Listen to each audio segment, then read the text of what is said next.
Okay, the paper is November 2023, paper 2, variant 1. चलो भाई पढ़ लें क्वेश्चन आप. The elements phosphorus, sulfur and chlorine are in period 3 of the periodic table. Table 1.1 shows some properties of the elements phosphorus to chlorine. The first ionization energy of sulfur is not shown. Number of electrons in 3p subshells बताने हैं आपको. इनके electronic configuration से बता सकते हैं आप. Period 3 में तो आपको ये भी आइडिया होता है कि कौन से ग्रुप की इलेक्ट्रॉनिक कॉन्फ़िगरेशन कहाँ पे खत्म होती है. Group 13 ends at p1, group 14 ends at p2, group 15 ends at p3. तो आप इस तरह से इन सब के इलेक्ट्रॉनिक कॉन्फ़िगरेशन फॉरन विदाउट वेस्टिंग एनी टाइम बता सकते हैं. चलो कर लिया ब्रेनस्टॉर्म. लिखना स्टार्ट करूं मैं. अच्छा भाई, अब आपके पास phosphorus, its electronic configuration as it is from group 15, तो it ends at p3 subshell. 3p3 होता है इसमें, तो p3p subshell में it will have 3 electrons. Complete करने के लिए कहा हुआ होगा ना टेबल, इसलिए कर रहा हूँ. Complete table 1.1 to show the number of electrons in the 3p subshell and the total number of unpaired electrons in the atom of phosphorus, sulfur and chlorine. अब unpaired electrons तो वैलेंस सबशेल में ही मिलेंगे ना आपको. Sulphur की 3p4 पे खत्म होगी, क्लोरीन की 3p5 पे. अब अगर आप p सबशेल फिल करने बैठेंगे तो जब when you are going to fill 3 electrons, so all of these 3 electron will be unpaired. तो इसमें 3 unpaired electrons होंगे. सल्फर में you will be left with 2 unpaired electrons, chlorine में 1 unpaired electron होगा. Right? Construct an equation to represent the first ionization energy of phosphorus. First ionisation energy की जब आप equation बनाएंगे तो make sure to take a gaseous atom, remove 1 mole of electron to form a positive 1 gaseous ion. अगर आप ये state symbols लगाना भूल गए तो मार्क्स चले जाएंगे. 3 possible values for the first ionization energy of sulfur are given. Circle the correct value. Explain your choice by comparing your chosen value to those of phosphorus and chlorine. अच्छा, you guys know that value of first ionization energies increases across the period. इसका जो trend बनता है उस trend में बीच में कुछ dips आते हैं. वो डिप्स किस वजह से होते हैं वो रीजन भी आप पढ़ते हैं, और किन के बीच में होते हैं वो रीजन भी आपने पढ़ा हुआ होता है. So you have sodium, magnesium, aluminium, silicon, phosphorus, sulphur and then chlorine and then argon. ठीक है. अब आपको चूज करनी थी सल्फर की फर्स्ट आयनाइजेशन एनर्जी की वैल्यू. फॉस्फोरस की गिवन है 1060. सल्फर की आपको पता है फॉस्फोरस से कम होती है, लेकिन क्लोरीन से भी कम होती है. ठीक है. तो आपने उस हिसाब से इसका आंसर चूज करना है. तो आपकी जो फर्स्ट आयनाइजेशन एनर्जी की वैल्यू बनेगी वो फॉस्फोरस से भी कम होनी चाहिए. तो फॉस्फोरस से की वैल्यू है 1060, तो उससे छोटी वैल्यू जो है वो 1000 दी हुई है आप. ठीक है. अब ऐसा क्यों होता है कि सल्फर में जो फर्स्ट आयनाइजेशन एनर्जी की वैल्यू है वो फास्फोरस से भी कम होती है, despite it has a greater nuclear attraction. Chlorine से तो मुझे पता है कि न्यूक्लियर अट्रैक्शन कम है, बट फास्फोरस और सल्फर में स्पिन पेयर रिपल्जन वाला रीजन आता है. देखो क्लोरीन से तो आप कम 4 मार्क्स के लिए, इसलिए आपको ये सारी बातें लिखनी है. वही sulphur has a lesser nuclear charge than chlorine. ठीक है. So more energy. अच्छा, लेसर न्यूक्लियर चार्ज है और सेम शील्डिंग वाली बात भी लिखनी है ना. Lesser nuclear charge than chlorine and same shielding effect.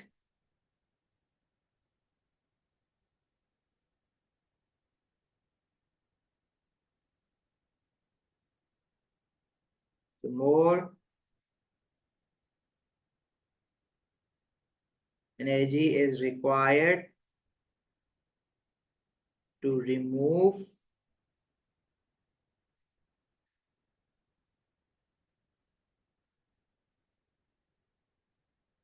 Valence electron of chlorine. अच्छा, और दूसरा रीजन आपको एक्सप्लेन करना है फॉस्फोरस और सल्फर के बीच में, वो है आपका spin pair repulsion. Although sulphur has a greater nuclear charge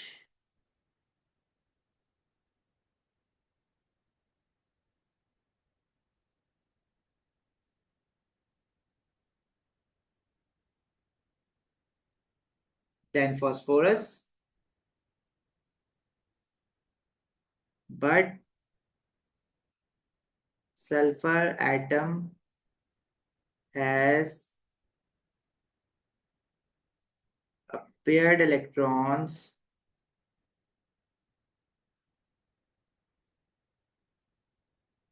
which causes spin pair repulsion. Hence, lesser ionization energy.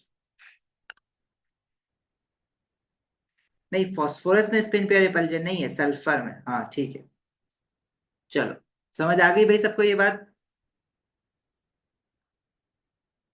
4 marks दे दिए इस पे इसने।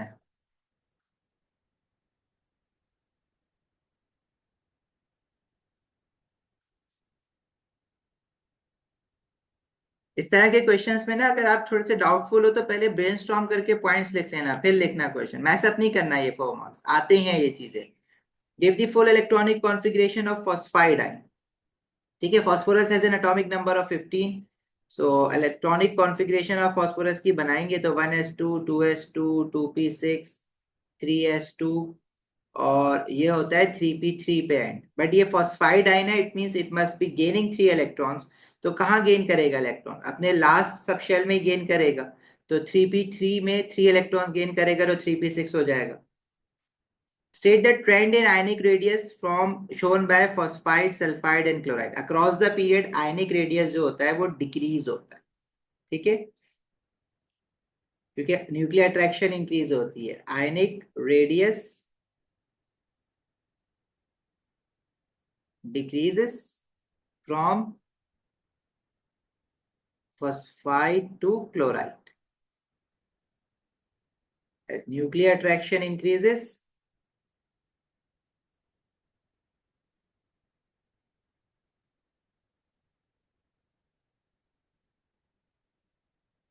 number of shells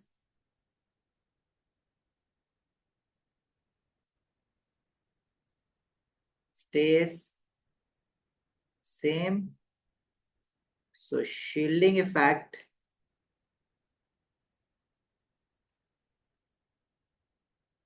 is same.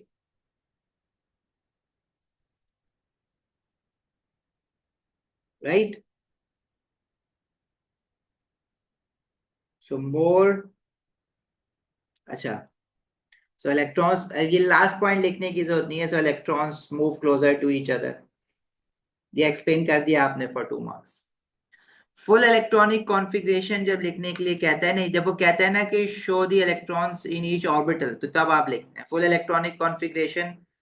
का मतलब ये है कि आप बस ऑर्बिटल्स दिखा दें, मतलब सब शेल्स में कितने इलेक्ट्रॉन्स है वो दिखा दें, ऑर्बिटल सेपरेटली नहीं दिखाने। जब वो कहेगा show electrons in the orbitals, तो फिर आप जो है जैसे 3p के हैं तो फिर आप 3px में, 3py में, 3pz में कितने कितने इलेक्ट्रॉन्स होंगे फिर वो आप मेंशन करेंगे।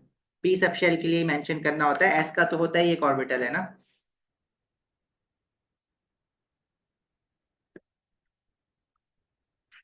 Gain of electrons decreases and then it decreases as you move forward. ओके, देखो, गेन ऑफ इलेक्ट्रॉन्स तो डिक्रीज हो रहा है, सही है, but electrons that are being gained, they are gained in the same principal quantum shell. तो shielding तो उसकी वजह से अफेक्ट नहीं हो रही है ना। हाँ, थोड़ी बहुत स्लाइट रिपल्जन में फर्क पड़ रहा होगा, बट इसका आंसर आप हमेशा in terms of nuclear attraction and shielding लिखेंगे सेम शेल्स पे।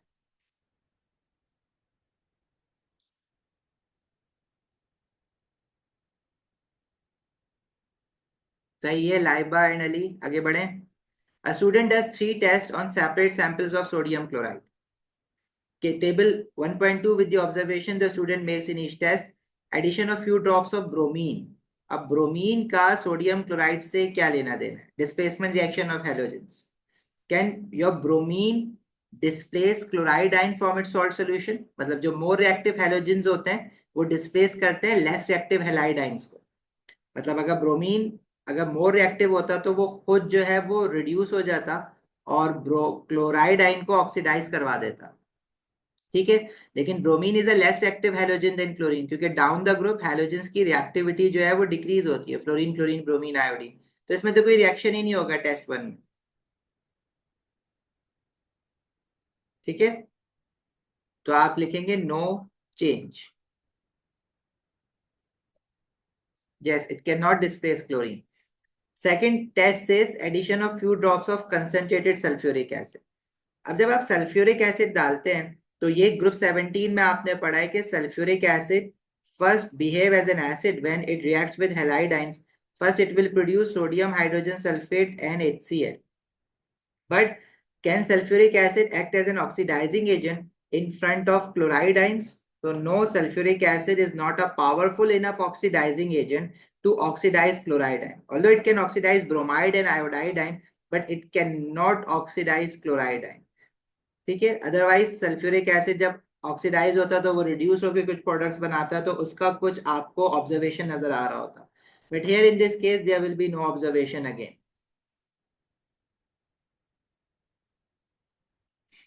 Then addition of few drops of dilute silver nitrate. Silver nitrate is a test for halide ion, chloride के साथ white PPT, bromide के साथ cream PPT, iodide के साथ yellow PPT. So chloride ions are present in this solution due to sodium chloride. So this will give you white color का PPT. ठीक है भाई।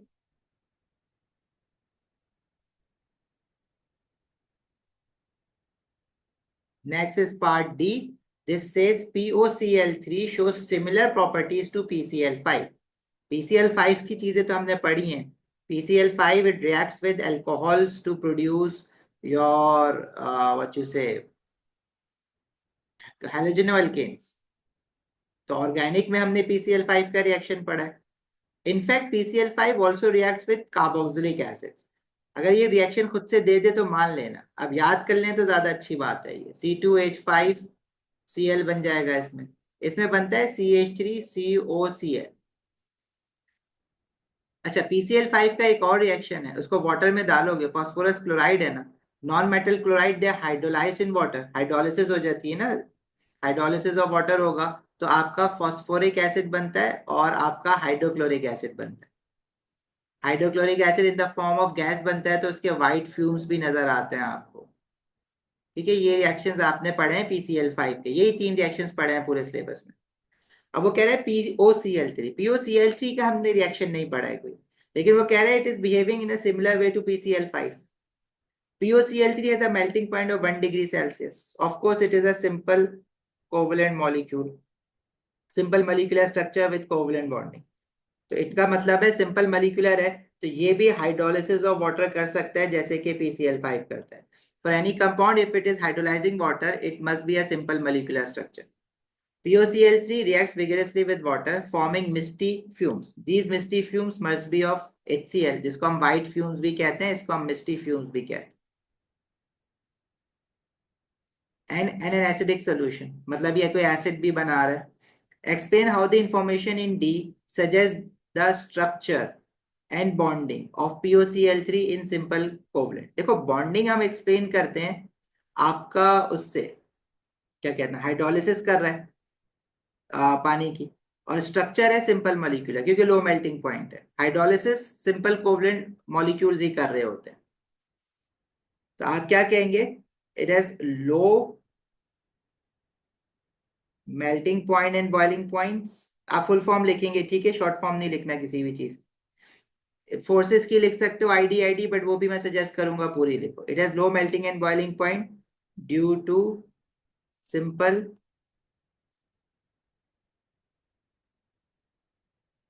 molecular structure,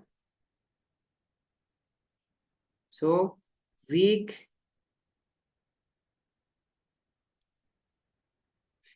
अच्छा, अब इसमें आपके पास POCl3 की बॉन्डिंग आपको नहीं पता, इसमें apparently we can see dipoles but cancel out हो रहे हैं या नहीं हो रहे, तो it would be better if you just write weak intermolecular force, general बात लिख दें आप, weak intermolecular force. Intermolecular force की टाइप लिखने की जरूरत नहीं है,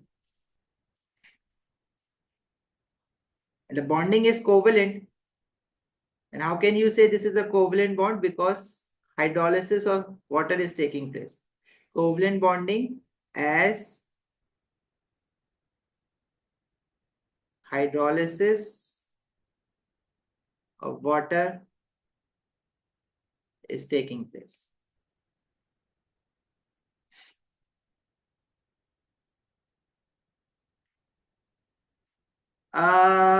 POCl3 नहीं, परमानेंट डायपोल वो फिर आपको रॉन्ग नहीं करेगा.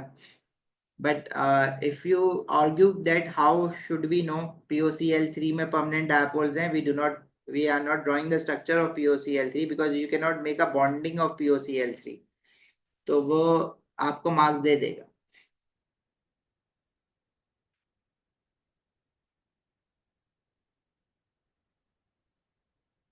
Hydrolysis of water is a sign of covalent bond. Yes, only covalent molecules hydrolyze water.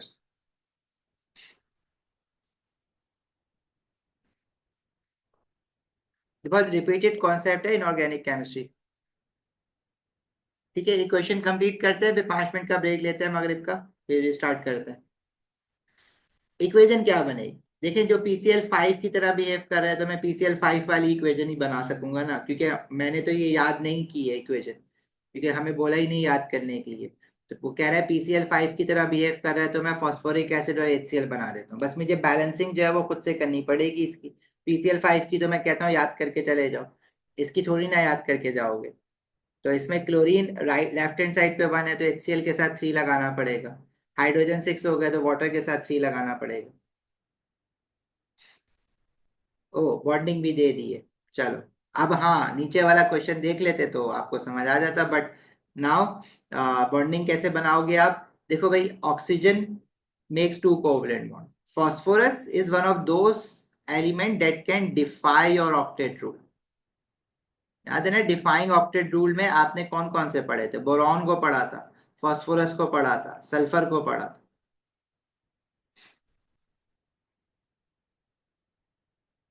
तो क्लोरीन 1 कोवलेंट बॉन्ड बनाएगा. फास्फोरस के हम इलेक्ट्रॉन डॉट से बना रहा हूं मैं, ठीक है. तो ऑक्सीजन के और क्लोरीन के क्रॉस से बना देंगे. बस वैलेंस इलेक्ट्रॉन्स बनाना मत भूलना प्लीज. क्लोरीन के अनपेयर्ड वैलेंस इलेक्ट्रॉन्स जो होंगे वो 3 लोन पेयर ऑफ इलेक्ट्रॉन्स बनेंगे.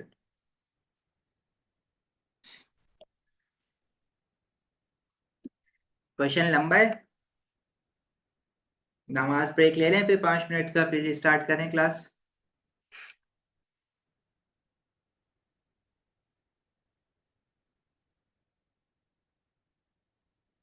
ईशल, मिस्टी फ्यूम्स टेस्ट 2 में जिसमें हमने सल्फ्यूरिक एसिड सोडियम क्लोराइड में डाला था, यस आप वहां पे लिख सकते हैं. अब यही लिख सकते हैं, सोल्यूशन रिमेन्स कलरलेस और मिस्टी वाइट फ्यूम्स.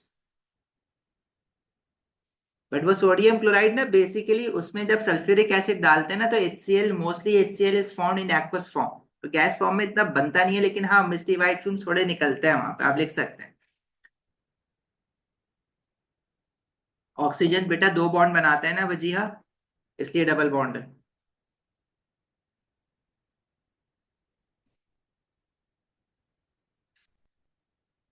अच्छा guys, let's take a break for 5 to 8 minutes. आप मगरिब पढ़ लें, फिर कंटिन्यू करते हैं. अच्छा जी, part E of this question says POCl3 forms when PCl3 reacts with oxygen. The table given some relevant data.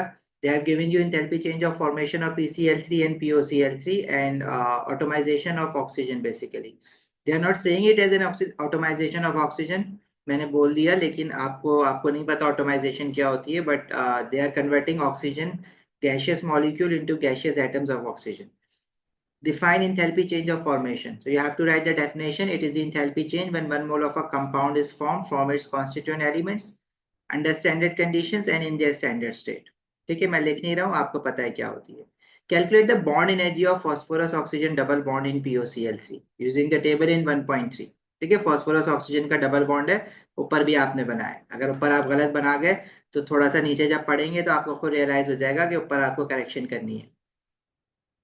अच्छा जी, you have to make a Hess's cycle, या फिर आप इसका साइकिल बनाएं, कनेक्ट करें, मतलब you have to use bond energy values. लेकिन इन्होंने खुद से जो है वो आपको इंथैल्पी चेंज ऑफ फॉर्मेशन दिया हुआ है PCl3 का, इंथैल्पी चेंज ऑफ फॉर्मेशन दिया हुआ है POCl3 का, और ऑक्सीजन का ना ये दिया हुआ है इन्होंने, गैशियस मॉलिक्यूल से गैशियस एटम बनाया हुआ है, मतलब बॉन्ड एनर्जी दी हुई है आपकी। तो अगर आप बॉन्ड एनर्जी डाटा यूज करने जाएंगे तो बॉन्ड एनर्जी डाटा जो है वो ऑक्सीजन का तो गिवन है, लेकिन POCl3 और PCl3 का कंप्लीटली गिवन नहीं है। तो आप ऑक्सीजन के लिए इंथैल्पी, अच्छा enthalpy change of a reaction भी इसका गिवन नहीं है। अब ये क्वेश्चन के अगर आप मार्क्स देखें तो जस्ट फॉर 2 मार्क्स, आपको बेसिकली करना बहुत लंबा काम है इसमें, लेकिन मार्क्स जो है ना वो क्वेश्चन के काम है। अब काम क्या करना है, पहले आप इसका enthalpy change of a reaction निकालेंगे using enthalpy change of formation data जो टेबल में गिवन है। उसके बाद आप बॉन्ड एनर्जी वाला साइकिल लगाएंगे और उससे आप इसका सारी बॉन्ड एनर्जीज को रिएक्टेंट साइड के और प्रोडक्ट साइड की माइनस करके फिर आप बॉन्ड एनर्जी से पीओस की बॉन्ड एनर्जी निकालें। बेसिकली पहले जो आपकी साइकिल होगी वो लगेगी इंथैल्पी चेंज ऑफ फॉर्मेशन की। अगर आप डायरेक्टली इसमें अपने वो शॉर्टकट्स लगाएंगे तो जब भी आपका क्वेश्चन हो जाएगा, बट बहुत ध्यान से लगाना शॉर्टकट, गलती नहीं करना। मतलब पहले मैं इस इक्वेशन को यूज करके इस रिएक्शन का enthalpy change of a reaction निकालूंगा, और उसके लिए मैं अपनी जो फॉर्मेशन वाली साइकिल होती है जिसमें मैं नीचे एलिमेंट्स लिखता हूँ स्टैंडर्ड स्टेट में, वो लिखूंगा, और उसको यूज करके मैं इसका इंथैल्पी चेंज ऑफ रिएक्शन निकालूंगा। मुझे enthalpy change of formation of PCl3 given है विच इज -289, और enthalpy change of formation of POCl3 given है विच इज -592। और enthalpy change of formation of oxygen कुछ भी नहीं होगा क्योंकि O2 गैस से गैस फॉर्म में ही बन रहा है। ठीक है, बॉन्ड ब्रेकिंग बॉन्ड मेकिंग ही करना है इसमें, लेकिन डायरेक्टली नहीं हो सकता वो। आप इसमें जब हैसेस लॉ लगाएंगे अपना तो आपके पास क्या बनेगा, enthalpy of formation of all the products minus enthalpy of formation of all the reactants.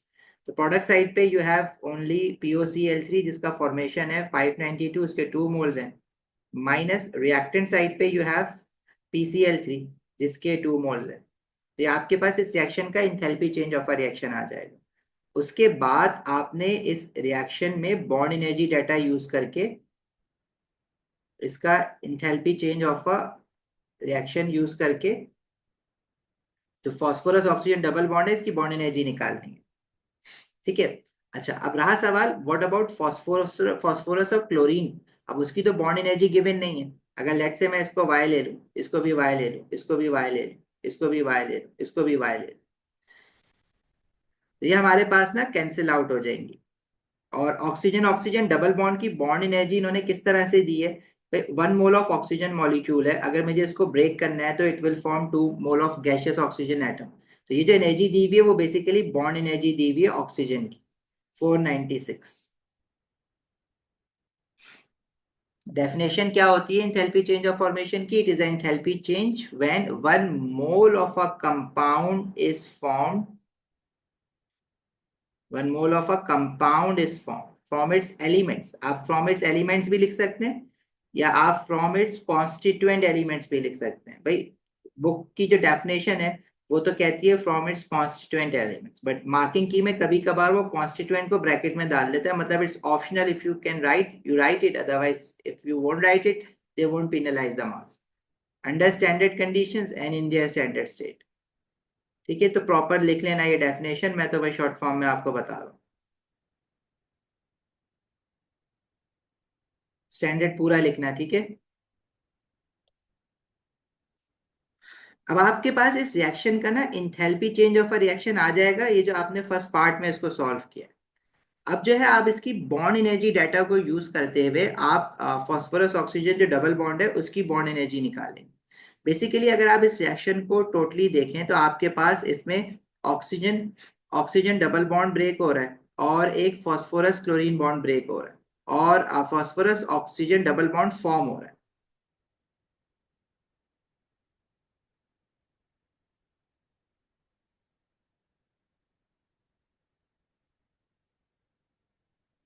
सही हुआ है ना। हम्म।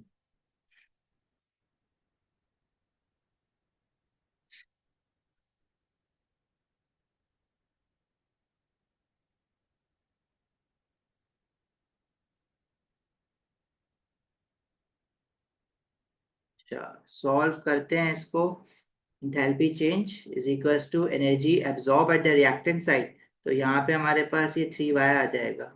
लुक लाइक कि ये, अच्छा इसके 2 मोल्स हैं, तो विल मल्टीप्लाइड बाय 2, और then we have oxygen oxygen double bond which is 496। ये एब्जॉर्ब हो जाएगी रिएक्टेंट साइड पे, और रिलीज जो हो रही है वो 2y+x। अच्छा, इसके भी 2 मोल्स हैं, तो ये भी multiply by whole multiply by 2 हो रहा होगा। लुक्स लाइक कि ये फंस जाएगा क्वेश्चन ऐसे। POCl3 में, ओ ओके, ठीक है। तो ये मैं कह रहा हूँ 3 क्लोरीन एटम्स हैं।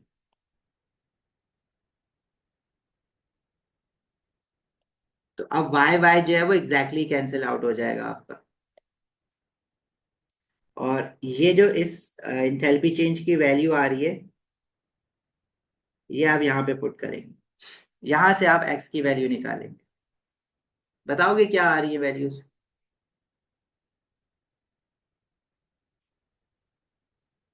अच्छा, ऑक्सीजन का 1 मोल है इक्वेशन में, यस 1 मोल।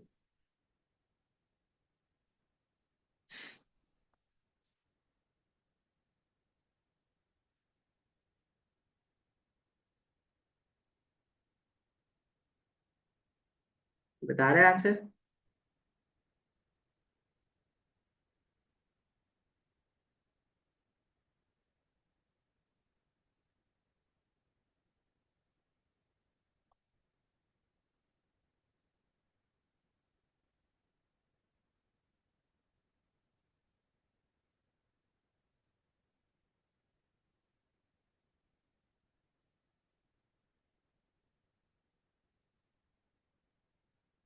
नहीं, कोई तो सॉल्व कर लो।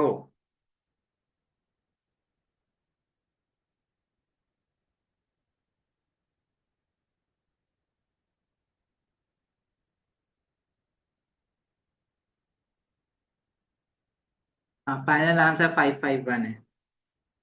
ये क्या है? -606, 6y+496 -6y+2x। तो 6y कैंसिल्स आउट, और -496 डिवाइडेड बाय 2। तो x की वैल्यू आ रही है 551। अब बॉन्ड एनर्जी की टर्म्स में माइनस और प्लस की कोई सिग्निफिकेंस नहीं है, तो you can just right 551 kJ/mol।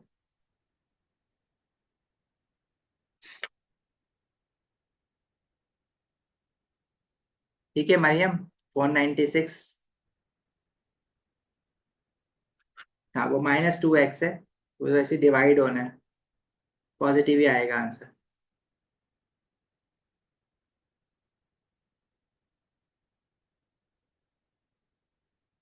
ठीक है भाई, समझ आ गई, आगे बढ़े।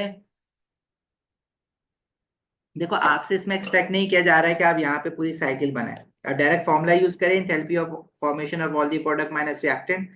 ये एक साइड पे लिखें, दूसरी साइड पे ये लिखें, आप उसको सॉल्व करें।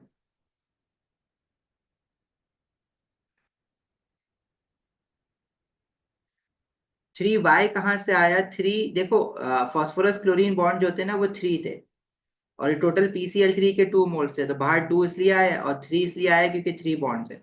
राइट हैंड साइड पे भी फॉस्फोरस क्लोरीन सिंगल बॉन्ड जो है ना वो 3 बॉन्ड्स है, इसलिए अंदर 3 आया, और 2 इसलिए आया क्योंकि वो POCl3 के टोटल मोल्स जो है ना वो 2 मोल्स दिए हुए इक्वेशन में।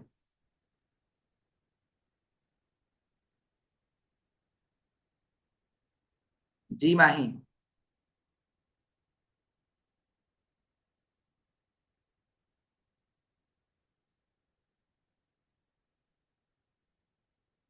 हाँ, bond energy is always positive, energy है ना, एंथैल्पी चेंज थोड़ी है।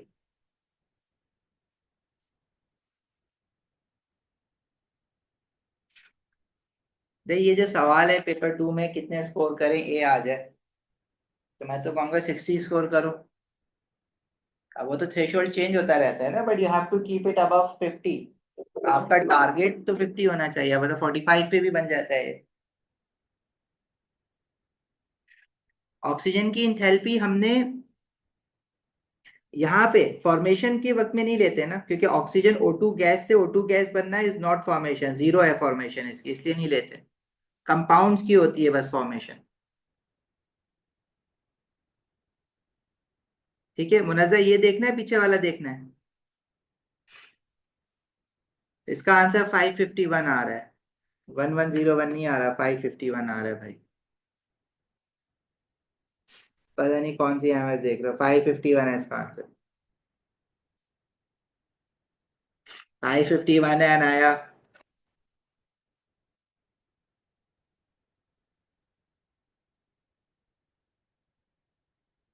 चले आगे। Barium hydroxide is a strong base used in inorganic and organic reactions. ठीक है जी।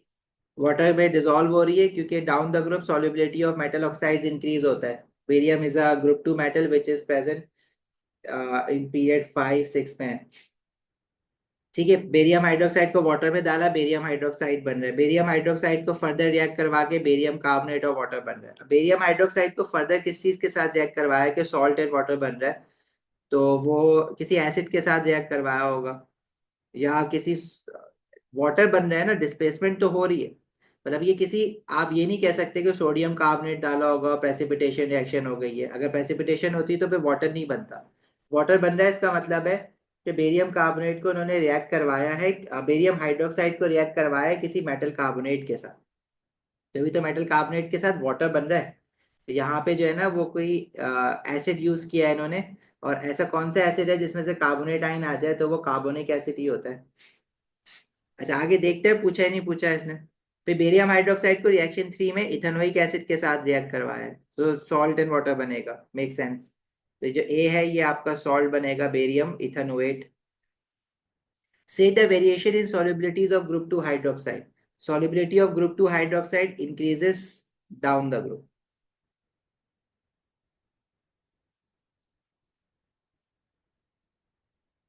Said what is observed in reaction 1. Barium oxide को वाटर में डालोगे डिसॉल्व हो जाएगी, तो जो सॉलिड है वो डिसअपियर हो जाएगा। Barium oxide group 2 metal oxide है, और सारे मेटल ऑक्साइड जो है वो व्हाइट कलर के होते हैं except for transition metal oxide. तो व्हाइट सॉलिड डिसॉल्व, या ऑब्जर्वेशन में तो आप कहेंगे कि डिसअपियर हो गया ना, मतलब डिसॉल्व हो गया तो दिखेगा नहीं आपको। Suggest the react suggest a reactant for reaction 2। हाँ भाई, रिएक्शन 2 में आपके पास देखो, इसमें हमारे पास या तो कार्बोनिक एसिड लो, इसमें H2CO3, या फिर आप कार्बन डाइऑक्साइड गैस लें, बिकॉज अल्कली है। तो अल्कली जो है वो रिएक्ट करेगा नॉन मेटल ऑक्साइड के साथ या एसिड के साथ। अगर आप कार्बन डाइऑक्साइड को बबल इन करवाते हैं बेरियम हाइड्रोक्साइड के साथ, तो वो बनेगा प्रोडक्ट में barium carbonate and water. Carbonic acid के साथ भी यही रिएक्शन इक्वेशन होगी, बट कार्बोनिक एसिड आपने कहीं यूज करते हुए देखा नहीं है एएस में। तो if you are okay with carbon dioxide तो आप इसको कार्बन डाइऑक्साइड ले लें, बेरियम कार्बोनेट एंड वाटर।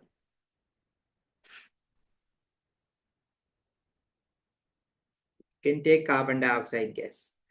ए क्या है, A is a barium salt जो कि बेरियम इथेनोइक इथेनोइक एसिड के साथ बन रहा है, तो barium is a 2 positive ion.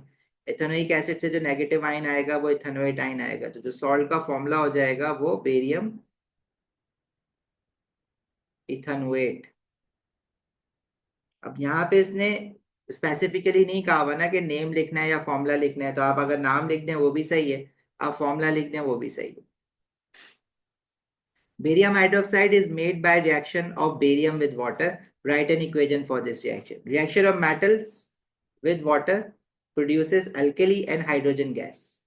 यहाँ पे आप बेरियम हाइड्रोक्साइड बनाएंगे और साथ में हाइड्रोजन गैस बनाएंगे। इक्वेशन को बैलेंस कर देना बस, लेफ्ट हैंड साइड पे वाटर के साथ 2 लगाओगे तो राइट पे हाइड्रोजन बैलेंस हो जाएंगे, बाकी सब बैलेंस। क्लियर है भाई।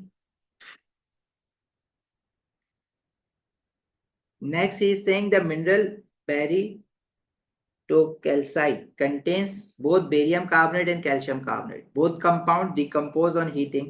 Said which compound decomposes first when barytocalite is heated. अब हमें पता है कि down the group thermal stability of metal carbonate increase होता है, तो barium carbonate is more stable as compare to calcium carbonate. उसका रीजन हमने एएस में नहीं पढ़ना होता, बट टाइम याद रखना होता है। ठीक है, तो which carbonate will decompose first, so that should be your calcium carbonate. As down the group,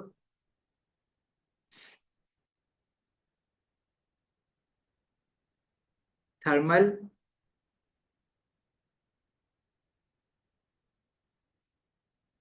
stability of group 2 metal carbonates increases. Revision classes बेटा चल रही है ना रीच?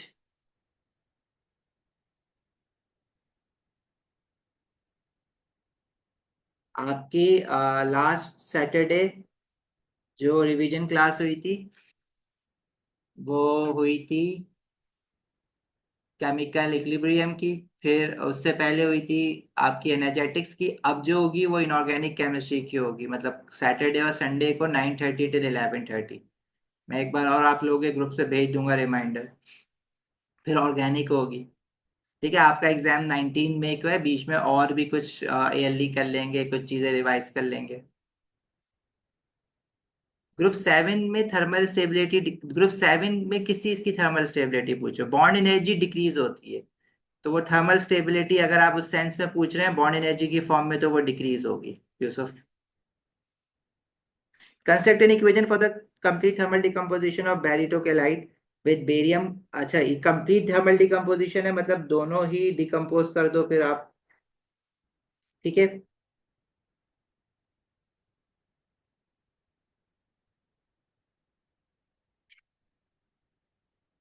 तो बेरियम कार्बोनेट डिकम्पोज होके बेरियम ऑक्साइड बना लेगा, कैल्शियम कार्बोनेट डिकम्पोज होके कैल्शियम ऑक्साइड बना लेगा, और साथ में कार्बन डाइऑक्साइड बनेगी दोनों की वजह से। बस इसको बैलेंस करना होगा आपको। अब यहाँ पे क्योंकि 2 बार ऑक्साइड बन रहा है, तो कार्बन डाइऑक्साइड भी दोनों की वजह से बनेगा, तो 2 मोल लगाएंगे यहाँ पे, तो बैलेंस हो जाएगी ऑटो में। Right, barium oxide is use to hydrolyse organic compounds. Hydrolysis of organic compound में सीएन यहाँ पे दिख रहा है, सीएन की हाइड्रोलिसिस हम एसिड से करवाते हैं, लेकिन ये बेरियम हाइड्रोक्साइड से करवा रहे हैं। ठीक है, तो आपको पता है नाइट्राइल्स की जब हाइड्रोलिसिस होती है तो कार्बोक्सिलिक फंक्शनल ग्रुप बनता है। अच्छा, अल्कली जो है ना, वो यहाँ पे एक एस्टर बॉन्ड भी दिख रहा है मुझे, तो अल्कली जो है वो हाइड्रोलिसिस ऑफ एस्टर भी तो करता है, एस्टर बॉन्ड को ब्रेक कर देगा, तो ये वाला काम भी हो जाएगा यहाँ पे। Figure 2.2 shows the reaction of B with barium hydroxide followed by acidification. अच्छा, एसिड डालने से क्या होगा? भाई एसिड डालने से अगर कोई अल्कली रिमेनिंग रह गया है तो वो रिएक्ट होकर खत्म हो जाएगा। Draw the structures of the organic product of the process shown in figure 2.2। जो ऑर्गेनिक प्रोडक्ट 1 है उसमें आपका यहाँ पे जो है ना, जो लास्ट कार्बन था इसके साथ देखो एस्टर फंक्शनल ग्रुप था, जो सी एन है वो तो कार्बोक्सिलिक फंक्शनल ग्रुप में कन्वर्ट हो जाएगा। अब हाइड्रोलिसिस ऑफ एस्टर्स भी होगा इसमें, या आप भूल जाएंगे? आयशा मिल जाएगा, रिवीजन का रिकॉर्डेड लेक्चर भी मिल जाएगा। मैं आज सारी चीजें ना कर देता हूँ सॉर्ट आउट। ओ का पेपर पहले है ना, इस बार बहुत जल्दी है इसलिए उसमें सब बिजी हुए हैं। ठीक है, ये जब यहाँ से ब्रेक होगा तो आपको पता है कि यहाँ पे कार्बोक्सिलिक एसिड बन जाएगा,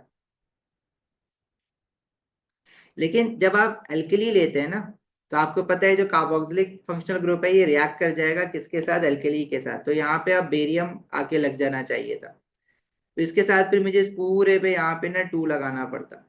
लेकिन जब इन्होंने कहा कि हमने एसिड डाल दिया है, तो इसका मतलब है जो बेरियम हाइड्रोक्साइड आपका बच रहा था सोल्यूशन में, मतलब बेरियम हाइड्रोक्साइड तो हाइड्रोलिसिस करवा देगा, खुद रिएक्ट नहीं होता, मतलब सॉर्ट ऑफ अ कैटलिस्ट काम करता है, लेकिन जैसे ही वो हाइड्रोलिसिस करवाएगा तो एसिड के साथ वो रिएक्ट होकर खत्म हो जाएगा। तभी इन्होंने ना एसिडिफाई किया हुआ है, ताकि हमारे पास फाइनल प्रोडक्ट में कार्बोक्सिलिक फंक्शनल ग्रुप मिले, जो कार्बोक्सिलिक फंक्शनल ग्रुप है वो एल्कली के साथ रिएक्ट ना करे, तो आपके पास यहाँ पे कार्बोक्सिलिक फंक्शनल ग्रुप मिलेगा। फराज ग्रुप पे मैसेज डाल दो।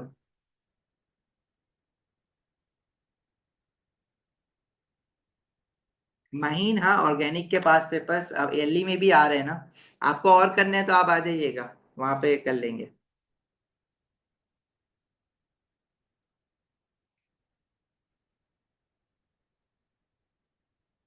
ठीक है, अच्छा दूसरा प्रोडक्ट क्या बनेगा इसमें? दूसरा प्रोडक्ट आपके पास जो बन रहा होगा वो आपका क्या कहते हैं, जब एस्टर ब्रेक डाउन हुआ है तो उसमें से ये जो OCH3 वाला पार्ट निकला है ये आपका एल्कोहल में कन्वर्ट हो जाएगा ना। तो दूसरा जो ऑर्गेनिक प्रोडक्ट होगा वो आपका एल्कोहल हो जाएगा, विच इज योर मिथानॉल। ठीक है, आप इसको जरा तमीज से लिख दो तो ये मिथानॉल है। और जो इनऑर्गेनिक प्रोडक्ट है बेरियम हाइड्रोक्साइड और नाइट्रिक एसिड रिएक्ट होकर बेरियम नाइट्रेट बनाएगा और साथ में वाटर भी बन रहा होगा, पूछा हुआ नहीं है लेकिन बन रहा होगा।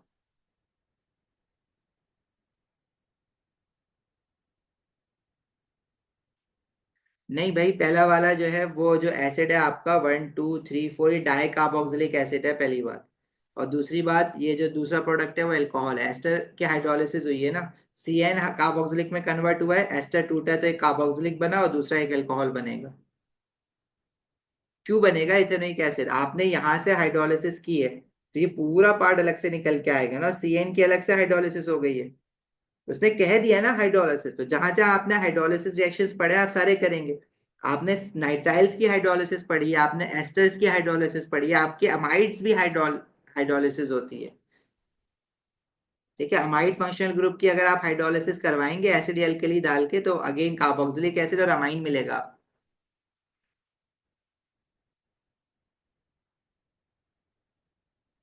ठीक है, चलो।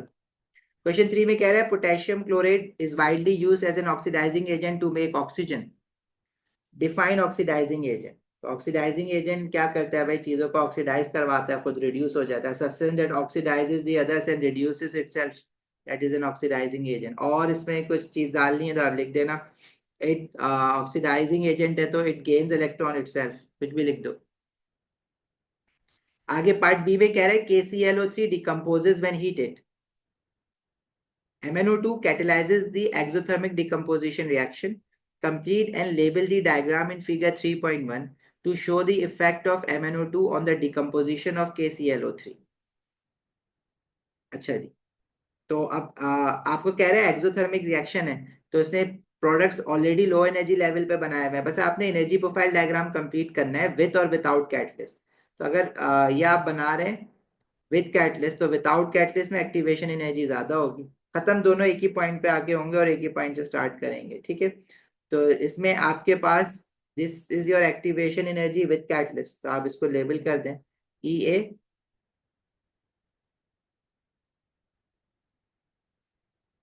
With catalyst. और जो दूसरी वाली होगी this is your EA without catalyst. ठीक है, ये विदाउट पूरा लिखना भाई, या तुम लोग शॉर्ट फॉर्म लिखते हैं ना, तुम लोग भी शॉर्ट फॉर्म लिखते हो, तुम लोग ना लिखा करो।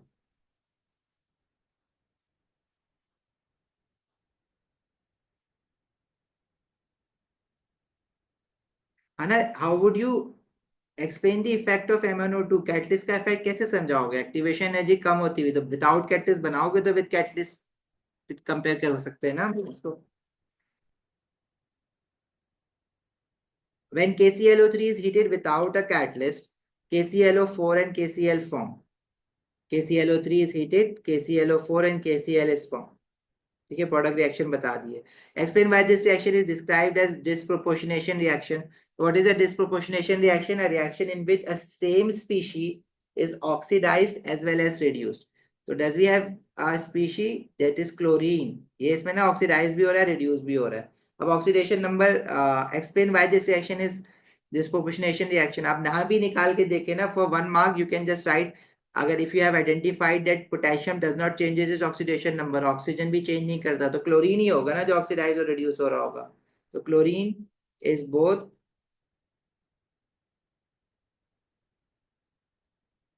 Oxidised and reduced.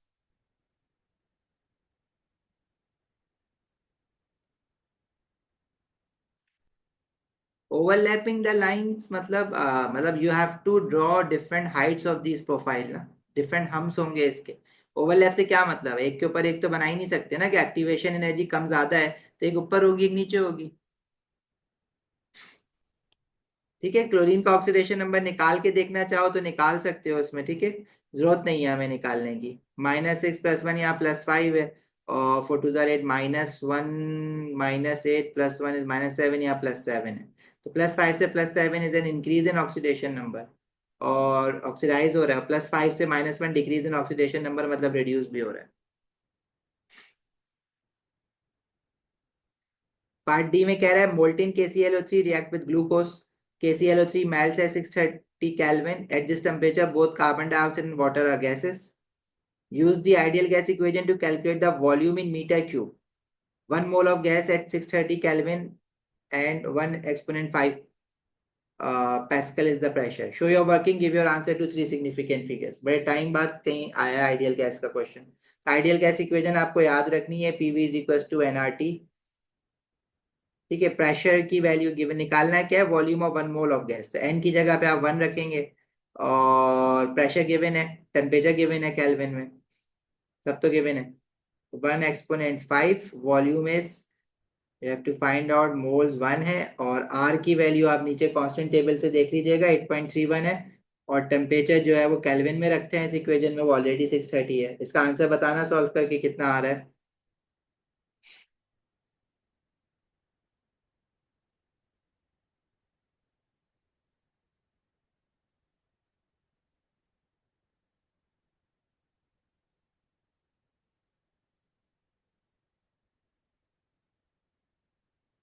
0.05।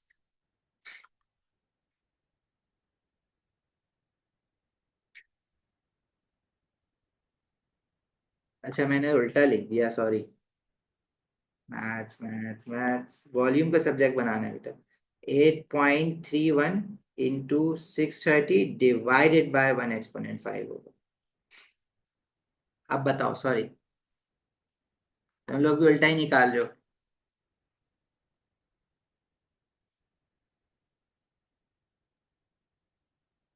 सही निकाला था, अच्छा 0.05। अच्छा, इसको 3 सिग्निफिकेंट फिगर्स पे लिखना है ना, तो पूरी वैल्यू बताओ ना। 0.0523, ठीक है। 0.0523 के आगे कुछ ऐसी चीज तो नहीं है जो राउंड ऑफ कर रही है 3 को। यहाँ आप लोग गलती कर देते हैं, आगे क्या है, 3 सिग्निफिकेंट फिगर तो यहाँ तक हुआ है, 5 है आगे, तो 0.0524 लिखोगे ना।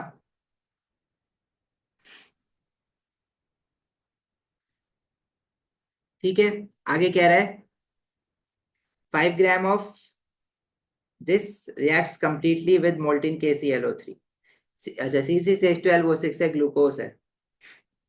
इक्वेशन ऊपर गिवन है, स्टोइचियोमेट्री सॉल्व करनी होगी। Use your answer to D1, calculate the total volume of gas release x is 30 kelvin and 1 exponent 5 pascal. ये जो आपने वॉल्यूम निकाला है ना, ये मोलर गैस वॉल्यूम निकाला है। हम जो मोलर गैस वॉल्यूम याद करते हैं, 1 mole of any gas occupies a volume of 24 DM की, वो आरटीपी पे होता है। ये आरटीपी नहीं है, लेकिन 1 मोल का जो वॉल्यूम ऑफ गैस है वो उसने निकलवाया आपसे, तो ये मोलर गैस वॉल्यूम है।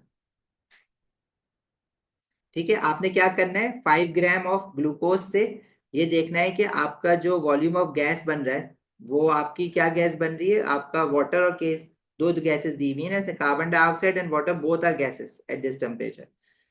तो आपने ये निकालनी है भाई, 4 मोल ऑफ KClO3 से, अच्छा सॉरी, ग्लूकोज से निकालना है। 1 मोल ऑफ ग्लूकोज से टोटल 12 मोल्स ऑफ गैसेस बन रही है, 6 moles of carbon dioxide and 6 mole of water. तो ये जो आपके पास मास गिवन है ग्लूकोज का, उसको तो सबसे पहले आप मोल्स में कन्वर्ट कर लें। मोल्स ऑफ ग्लूकोज कितने होंगे, C6H12O6, 5 divided by mR of glucose is 6 into 12 + 12 + 6 into 16। कितना आएगा mR ऑफ ग्लूकोज, 180 होता है जहां तक मुझे याद है, 180। तो ये जो मोल्स आ जाएंगे ग्लूकोज के, अब इक्वेशन के हिसाब से 1 mole of glucose is producing, अच्छा गैसेस के केस में तो मैं डायरेक्ट मोल्स ऐड कर दूंगा ना, दोनों का अलग अलग निकालने की क्या जरूरत है। टोटल 12 मोल्स ऑफ गैस बन रही है। ये जो मोल्स आप बता रहे हैं, 0.0277 एक्स, मतलब एक्स की वैल्यू विल बी 2 इंटू 0.0277। ये तो मोल्स आ रहे हैं ग्लूकोज के।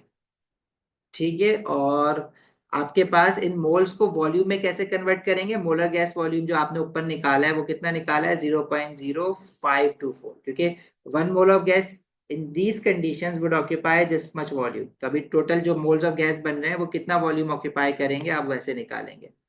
तो ये आपके पास मीटर क्यूब में ही आ जाएगा, क्योंकि ऊपर आप मीटर क्यूब में ही निकाला है आपने volume.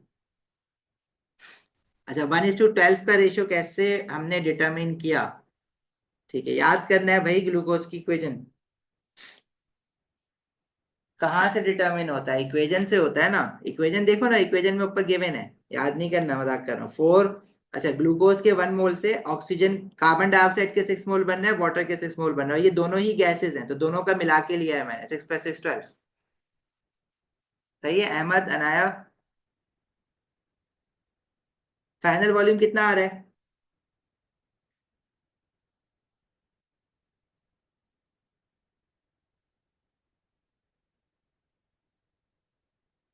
0.0524 is multiplied to convert moles into volume. Yes. 0.0175 metre cube. और मरियम, आपका 0.0174 क्यों आ रहा है?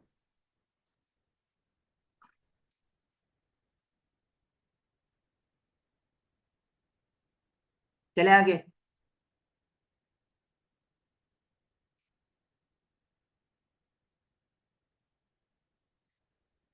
अच्छा जी, part E says the structure of glucose is shown, complete table 3.1 to identify the number of primary, secondary and tertiary alcohols. Okay, nice one. कितने primary हैं, कितने सेकेंडरी हैं, कितने टर्शियरी हैं?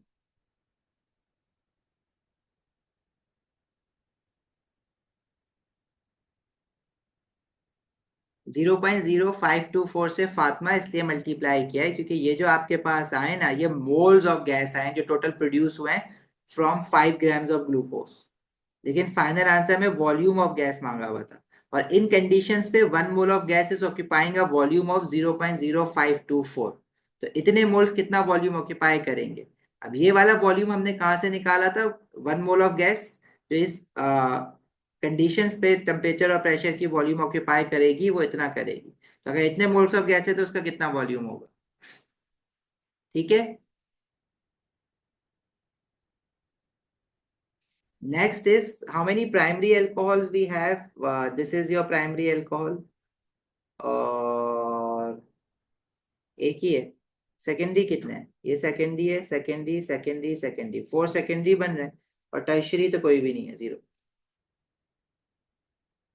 Separate samples of aqueous glucose are tested with the reagent shown in table 3.1. Complete table 3.2 with the observation for each reaction. Write no reaction if applicable. Observation with glucose. Acidified KMnO4 डाला है। अच्छा, glucose का structure दिया हुआ है आपको, KMnO4 डाला है, तो KMnO4 आपने क्या किया? Acidified KMnO4 and warm. KMnO4 oxidising agent है। KMnO4 के जितनी भी रिएक्शंस हैं वो कार्बन कार्बन डबल बॉन्ड को रप्चर करता है, हॉट KMnO4। इसके अलावा वो अल्कोहल्स को ऑक्सीडाइज करता है, प्राइमरी और सेकेंडरी अल्कोहल्स को। तो इसमें तो बहुत सारे अल्कोहल्स हैं जो कि ऑक्सीडाइज हो रहे होंगे, तो KMnO4 का जो कलर चेंज हो जाएगा वो पर्पल टू कलरलेस हो जाएगा।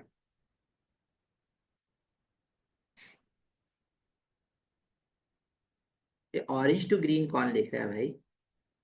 ऑरेंज टू ग्रीन ब्रोमीन का होता, ऑरेंज टू ग्रीन तो उसका होता है K2Cr2O7 का होता है, पोटेशियम डाइक्रोमेट का। फैलेंक्स एल्डिहाइड के लिए यूज होता है। एल्डिहाइड फंक्शनल ग्रुप इसमें एक है आपके पास, ये जो लास्ट में बना हुआ है ना, this is your aldehyde. Usually ना लोग इसको कीटोन समझते हैं। भाई अगर लास्ट कार्बन पे डबल बॉन्डेड ऑक्सीजन लगा हुआ है ना, तो स्केलेटल फॉर्मूला में हाइड्रोजन होता है जो नजर नहीं आ रहा होता आपको, तो यहाँ पे हाइड्रोजन है। This is your aldehyde functional group. तो फैलिंग सोल्यूशन एल्डिहाइड के लिए होता है, ऑरेंज पीपीटी बनाता है वो। और टॉलिंस जो है वो सिल्वर मिरर देता है आपको, तो यहाँ पे आपके पास ऑरेंज पीपीटी आ जाएंगे।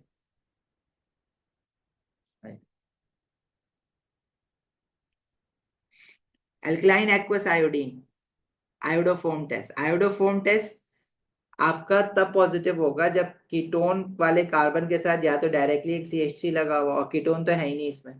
एल्डिहाइड वाले कार्बन के साथ डायरेक्टली एक CH3 लगा हुआ, वो भी नहीं लगा हुआ। या अल्कोहल वाले किसी कार्बन के साथ डायरेक्टली एक CH3 लगा हुआ, तो किसी अल्कोहल वाले कार्बन के साथ डायरेक्टली सिर्फ CH3 नहीं लगा हुआ, पूरी चेन लगी हुई है। आयोडोफोम के साथ तो नो चेंज, कोई ऑब्जर्व की रिएक्शन ही नहीं होगा। अगर होता तो हम येलो पीपीटी लिखते, नो चेंज या नो चेंज, नो ऑब्जर्वेशन या नो चेंज।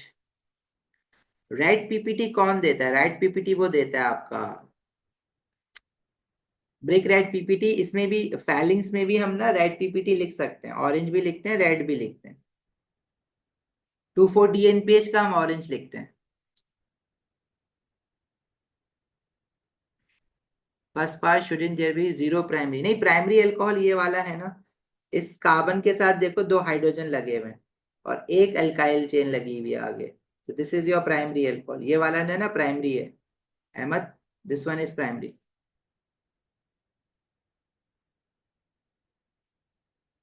पार्ट वन में देखो राबिया, आपके पास उसने पूछा था कि प्राइमरी अल्कोहल्स कितने हैं, इसमें से सेकेंडरी कितने, टर्शरी कितने।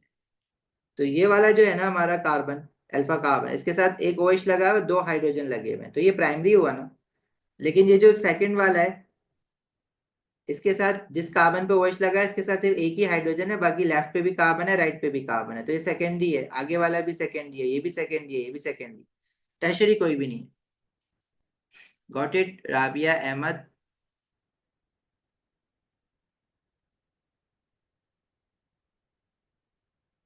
Can we summarize all reaction tests in organic and make a PDF of it? बना लेते हैं चलो, बना लेंगे, नेक्स्ट वीक बना लेते हैं, साथ बनाएंगे लेकिन। If three carbon directly attached with the carbon to which OH is attached, then this will be considered as a tertiary alcohol. There are many structure isomers of C6H12O6. Defined structure isomer. Structure isomer is compounds or molecules having same molecular formula but different structural formula.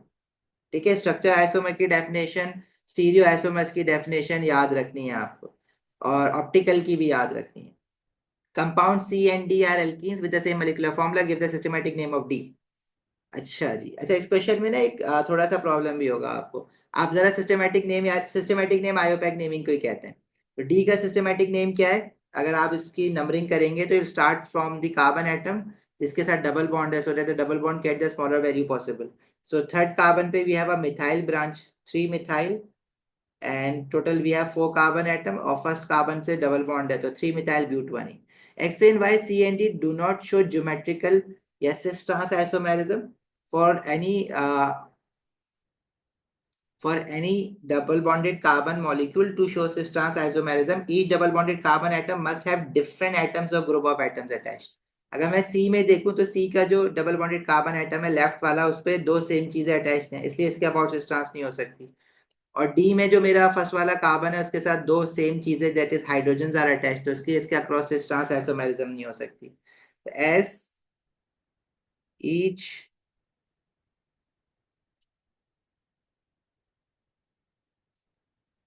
double bonded carbon atoms in both molecules, in both C and D, do not have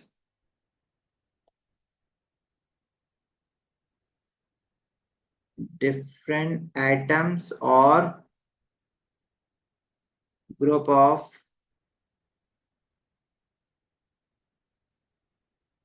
atoms attached। नहीं, chiral carbon तो optical में होता है ना, वो तो पूछ cis trans का रहा है आपसे।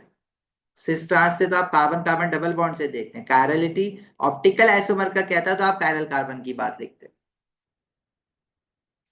Draw the structure of a molecule that is positional isomer of C and D। Positional isomer वो होता है जिसमें आप फंक्शनल ग्रुप की पोजीशन चेंज कर देते। अब यहाँ पे फंक्शनल ग्रुप जो है वो मेरे पास कार्बन कार्बन डबल बॉन्ड है। अब मैं कार्बन कार्बन डबल बॉन्ड की पोजीशन, फर्स्ट और सेकंड कार्बन यहाँ तो लगा, पहले वाले में डी में लगी हुई है, सी में आगे लगी हुई है, तो मेरे पास अब एक ही ऑप्शन है कि मैं इसको और फर्दर आगे ले जाऊं इन दो में, है ना।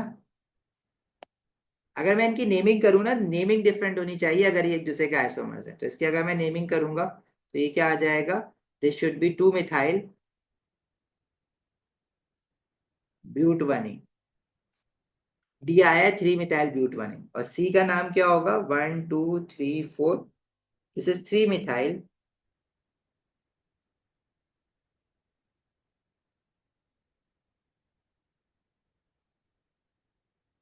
ब्यूट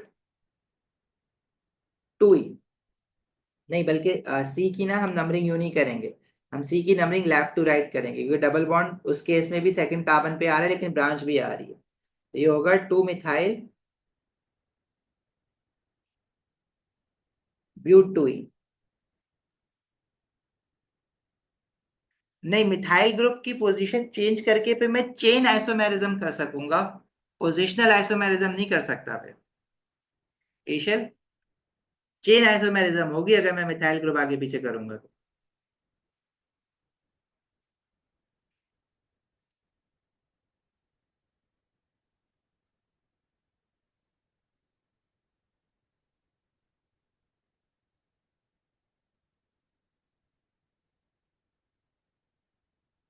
ठीक है, चले आगे। Give the structural formula of the compound form when D reacts with hydrogen in the presence of platinum catalyst। इसके लिए आप प्लेटिनियम भी यूज कर सकते हैं, निकल भी यूज कर सकते हैं, हाइड्रोजनेशन ऑफ एल्कीन्स कर रहे हैं टू फॉर्म एल्केन्स। ठीक है, सिंपल। तो डी में आप डबल बॉन्ड जब खत्म करेंगे तो दोनों डबल बॉन्डेड कार्बन एटम के साथ हाइड्रोजन हाइड्रोजन आ जाएगा, मतलब ये स्ट्रक्चर बन जाएगा, दैट्स इट। डबल बॉन्ड खत्म हो जाएगा और हाइड्रोजन आ जाएगा, लेकिन इसका स्ट्रक्चर फॉर्मूला लिखना है। तो स्ट्रक्चर फॉर्मूला में हम सारे कार्बन अलग अलग लिखते हैं ना, CH3 सेकंड कार्बन जो है उसके साथ एक मिथाइल ब्रांच है, जैसे CH3, फिर एक CH, और फिर ब्रैकेट लगा के CH3 क्योंकि वो ब्रांच में है, CH2 एंड CH3। ये इसका स्ट्रक्चर है सोमा बने। हाँ, 3 मिथाइल क्यों, 2 मिथाइल ब्यूटेन होगा ना, लेफ्ट टू राइट नंबरिंग करोगे। C can form an addition polymer।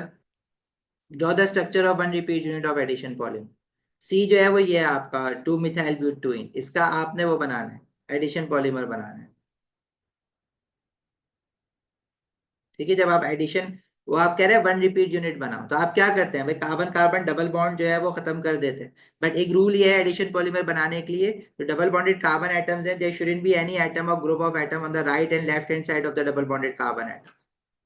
ठीक है, तो आपने ये जो डबल बॉन्ड है, इसके जो CH3 लगा हुआ है ऊपर ये वाला, वो आप ऊपर करके लिख दें, और जो दूसरा कार्बन पे CH3 लगा हुआ है एक ऊपर करके लिख दें, नीचे करके लिख दें।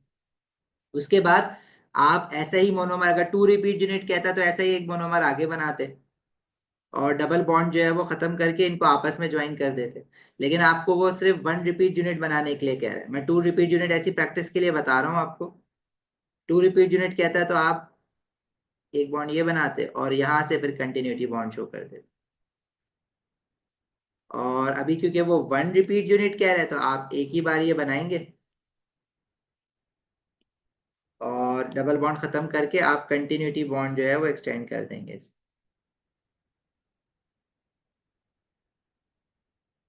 और अगर आपको मुश्किल हो रही है स्केलेटल फॉर्मूला से बनाने में तो आप स्ट्रक्चर बनाएं, स्ट्रक्चर कह रहे हैं ना, तो आपकी मर्जी है, अब आप कोई भी फॉर्मूला यूज कर सकते हैं। तो अगर आप इसका वो बनाएंगे, स्ट्रक्चर बना लें, डिस्प्लेड बना लो या पार्शियली डिस्प्लेस्ड या स्ट्रक्चर फॉर्मूला बना लो, तो सब कुछ एक्सेप्टेबल होता है। अनलेस के क्वेश्चन में कह दे कि स्केलेटल फॉर्मूला बनाना है तो फिर आप स्केलेटल ही बनाएंगे, फिर आप अपनी मर्जी से कुछ और नहीं बना सकते। ये आपका जो है ये मोनोमर है, इसका जब 1 रिपीट यूनिट बनाओगे तो आपने बस कंटिन्यूटी बॉन्ड्स बनाने होंगे। बस मेक श्योर कि there shouldn't be any atoms और group of atoms written on the right and left hand side of the double bonded carbon atom, मतलब ऊपर नीचे करके लिख दो उसको। स्केलेटल मैंने ऐसे ही बना दिया, स्ट्रक्चर में मेरी मर्जी होती है, मैं कुछ भी कर सकता। स्केलेटल अगर लिखा होता तो फिर मैं स्केलेटल ही बना।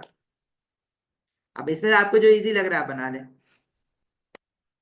प्लेटिनियम कैटलिस्ट है बेटा, प्लेटिनियम मेटल है, प्लेटिनियम और निकेल दोनों यूज कर सकते हो हाइड्रोजनेशन के लिए।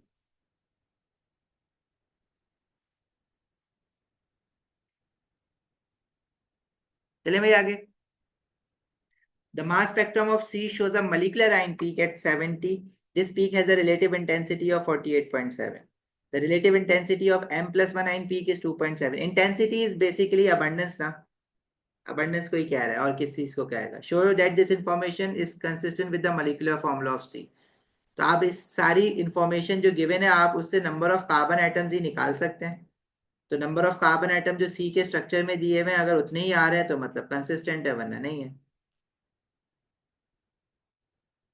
M+1 आइन पीक जो है वो 2.7 दी हुई है, और M मॉलिक्यूलर आइन पीक 48.7 दी हुई है। इससे आप नंबर ऑफ कार्बन आइटम निकालें।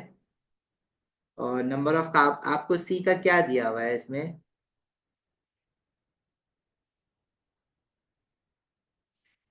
सी का ये स्ट्रक्चर दिया हुआ है, ठीक है। सी में कितने कार्बन है? 1 2 3 4 5 कार्बन है।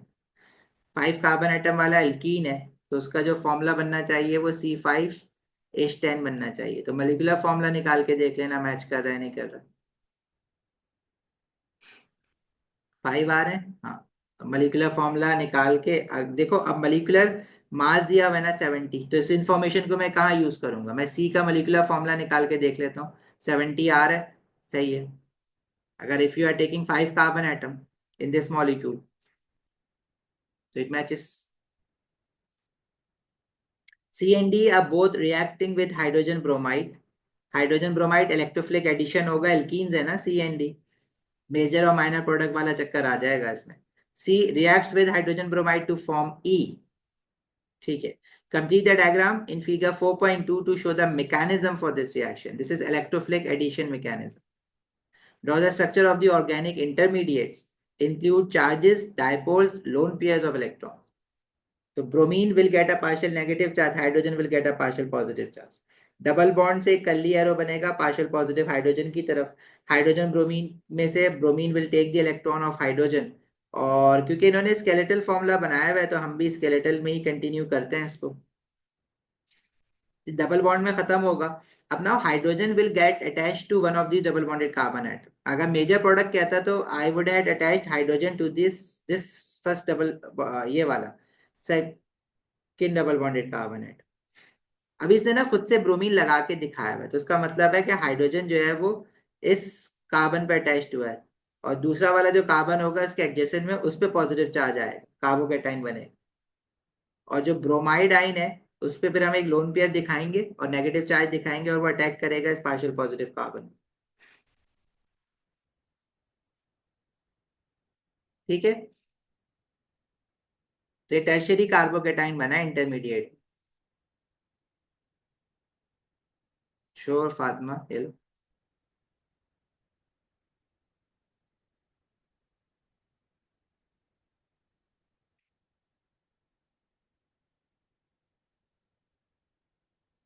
D reacts with hydrogen bromide to produce F, a chiral bromoalkane।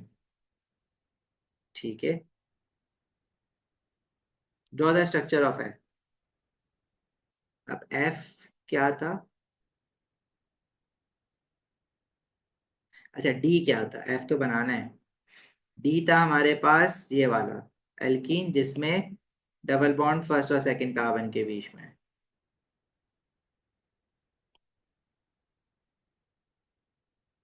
ये था D। अब इसमें ऐसा आप ब्रोमो एल्केन बनाए कि जिसमें कायरल कार्बन है, तो वो उस केस में आ सकता है जब आप ब्रोमीन को कौन से डबल बॉन्डेड कार्बन पे अटैच करें। जो फर्स्ट ये वाला जो डबल बॉन्डेड कार्बन एटम है ना, जिसको लेट्स मैं 2 कह रहा हूँ, 2 पे अगर आप ब्रोमीन लगा भी देंगे तो कायरल नहीं बन सकता, क्योंकि इसके साथ ऑलरेडी दो सेम चीजें अटैच्ड है।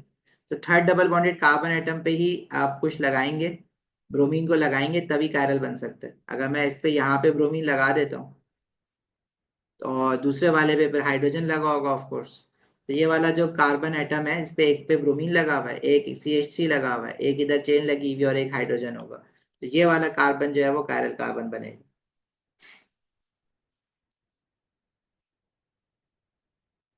ब्रोमीन से डायरेक्ट कार्बन तक एरो क्यों नहीं बना रहे? कौन से ब्रोमीन से कार्बन तक एरो क्यों नहीं बना रहे?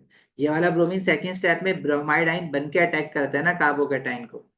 इसको कह रहे हो आयशा कि ये वाले फर्स्ट स्टेप में क्यों नहीं बना रहे?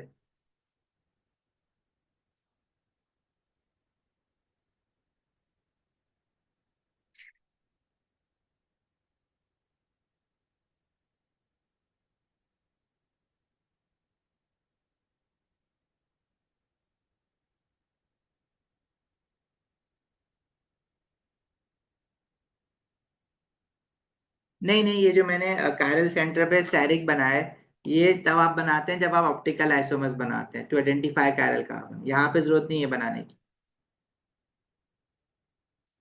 Explain why the reaction of hydrogen bromide with C and D produces different major product.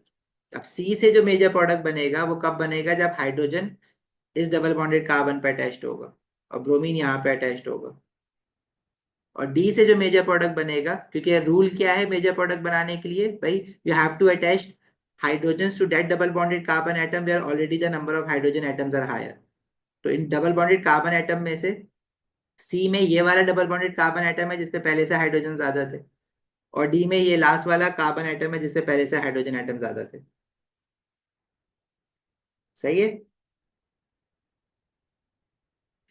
तो अगर मैं लेट से सी से बनाता हूं ना, तो मेरा ये डबल बॉन्ड हट जाएगा, ऑफ कोर्स मैं मिटा ही देता हूँ चलो। तो सी से जो है मेरा इंटरमीडिएट बनेगा मेजर प्रोडक्ट के लिए, वो ये बनेगा जो कि टर्शरी कार्बोकेटाइन है। और अगर मैं डी से मेजर प्रोडक्ट के लिए वो बनाऊंगा,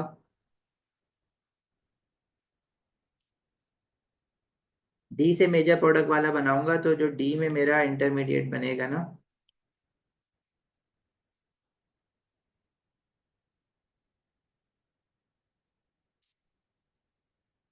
वो ये बनेगा जो सेकेंडरी कार्बोकेटाइन है,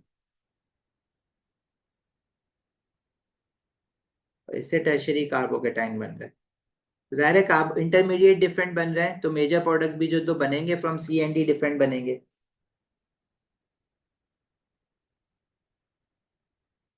तो सी में हमारे पास इंटरमीडिएट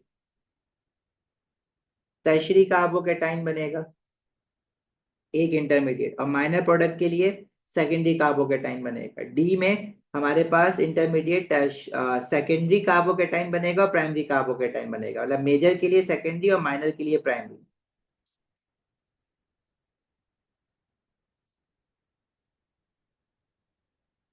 ठीक है, तो सी का जो मेजर प्रोडक्ट होगा that would be from the tertiary carbocation, major product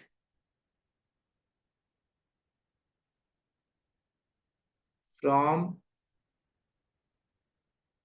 alkene C is from tertiary carbocation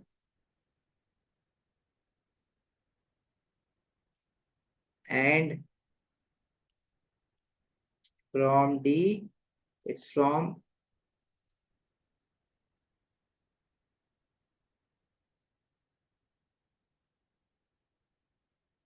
secondary carbocation।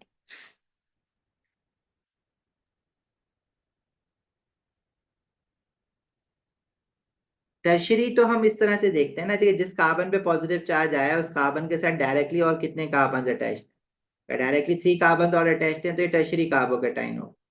और अगर जिस कार्बन पे पॉजिटिव चार्ज आया है उस पर अगर डायरेक्टली 2 कार्बन अटैच है तो सेकेंडरी होगा, अगर एक होगा तो प्राइमरी होगा। ठीक है, तो जो सी से मेजर प्रोडक्ट बनेगा वो ज्यादा बनेगा क्वांटिटी में, जो डी से मेजर प्रोडक्ट बनेगा वो कम बनेगा।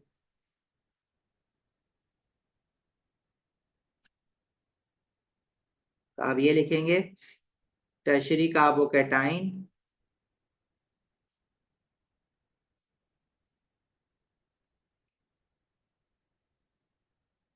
आर मोर स्टेबल देन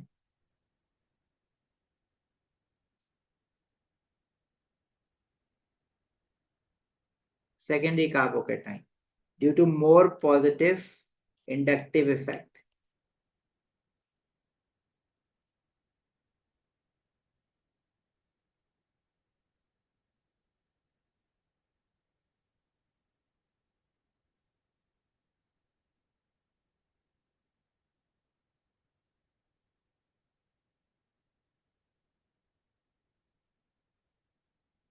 नहीं भाई, सी से दो अलग प्रोडक्ट बनेंगे, एक इसका मेजर और इसका एक माइनर। डी से दो अलग प्रोडक्ट बनेंगे, एक इसका मेजर और एक इसका माइनर। सी का जो मेजर प्रोडक्ट होगा वो टर्शरी कार्बोकेटाइन इंटरमीडिएट से बनेगा, डी का जो मेजर प्रोडक्ट होगा वो सेकेंडरी कार्बोकेटाइन वाले इंटरमीडिएट से बनेगा। ठीक है, डिफरेंस है। सी और डी के दोनों ही बनेंगे, सी से भी मेजर माइनर बनेगा, डी से भी मेजर माइनर बनेगा, लेकिन सी से जो मेजर बन रहा है वो टर्शियरी कार्बोकेटाइन है, डी से जो मेजर बन रहा है वो सेकेंडरी कार्बोकेटाइन। रिवाइज कर लो उसको थोड़ा सा।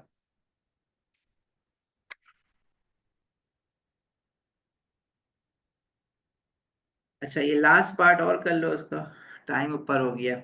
सी can be use to form H, one possible synthesis of H shown in figure 4.1, 4.5. Different portions of C are used in reactions 1 and 3. Some of the products are then combined to produce H. Figure 4.5 does not show any of the inorganic products of the reactions. Okay. क्या हो क्या रहा है इसमें?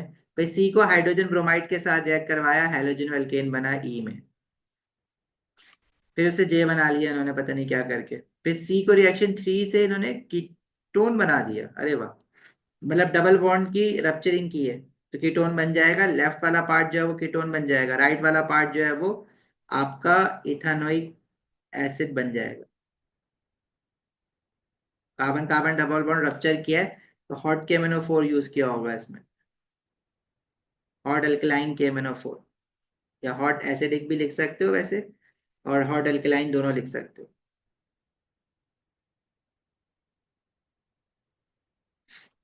G N जे को फिर react करवाया, जी जो है वो हमारा इथानोइक एसिड है, अच्छा एस्टर बनाया हुआ है इसने, तो ये वाला पार्ट तो समझ आ रहा है, ये इथेनोइक एसिड से आ रहा है जैसे जी। बाकी का जो पार्ट है वो फिर आपका जे से आ रहा होगा, तो जे के साथ क्या लगा होना चाहिए, जे के साथ लगा होना चाहिए एल्कोहल, मतलब ब्रोमीन हटा के फिर उसने OH लगाया होगा, मतलब ये एक्वस सोडियम हाइड्रोक्साइड के साथ हीट अंडर रिफ्लक्स करवाया है। हैलोजन एल्केन से अल्कोहल कैसे बनाते हैं, आ गई समझ?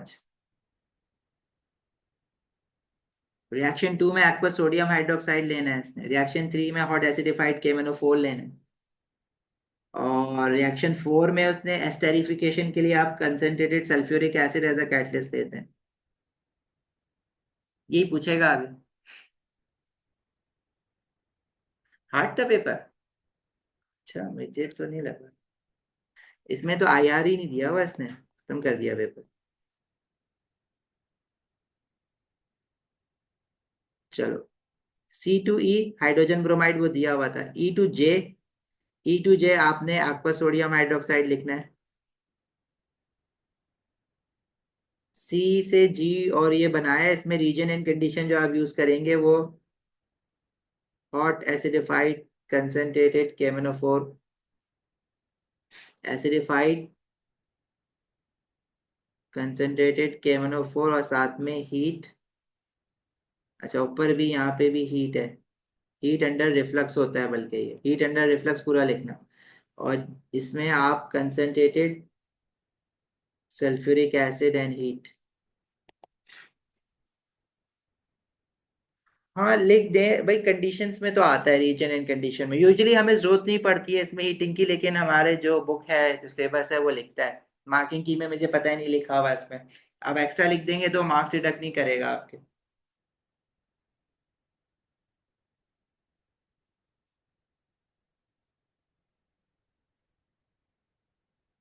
ठीक है भाई।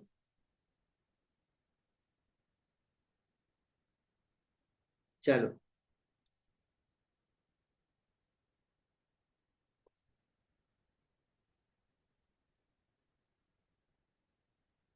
चलो जा सकते हो अभी आप लोग, अल्लाह हाफिज।